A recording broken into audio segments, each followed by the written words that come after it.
conspiracy theorist on Apollo 11, but I was a very doubtful person that America actually landed on the moon.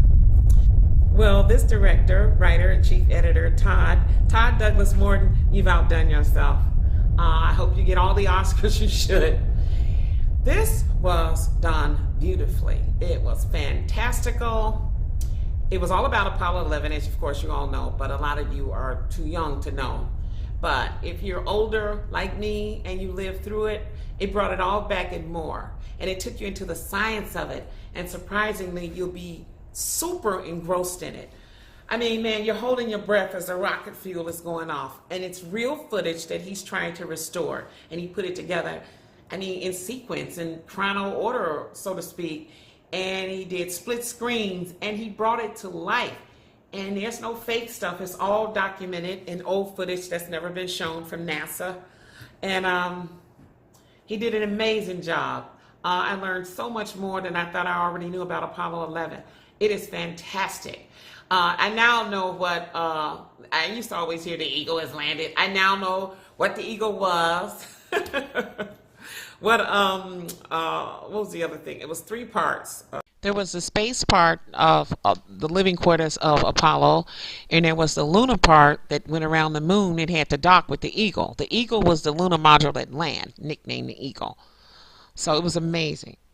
So you may not know, during 1969, it was a wild and crazy, funky world. You know, we had the Beatles, we had civil rights. We had the decade that changed America for good. Everything else is entrails of that. That was a decade. And we had Tricky Dick. He didn't know he was going to be the ex-president. He's in the documentary because he was the president. Kennedy was dead. And Kennedy's dream really came true as far as having us go to the moon and back safely within a decade of the 60s. And it happened on July 11th, 1969, Apollo 11. Historic landing to the moon and back, safe. And I guess that's why people go, I love you to the moon and back, but whatever. It is a must-see if you are a historical, crazy person like I am, if you like historical movies and if you like documentaries. And if you want to learn a little bit more about America and its mission, and maybe you were a skeptic like I was about, did they go to the moon and back? Did they really go? After seeing this, I would tend to say yes more than I used to say I don't really know, because I just didn't see or know the proof. But it is magnificent, the things that I learned.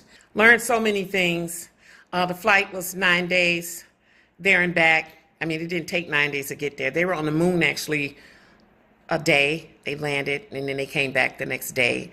But it was a 9-day mission to travel there and back and land safely and stay there a day and gather materials to bring back for us to examine.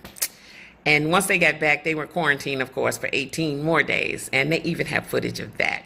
It is a great put-together documentary find. Great job. And the facts about that damn rocket. Whoa, it's huge. The thrust, you know about horsepower? Okay, what was that horsepower?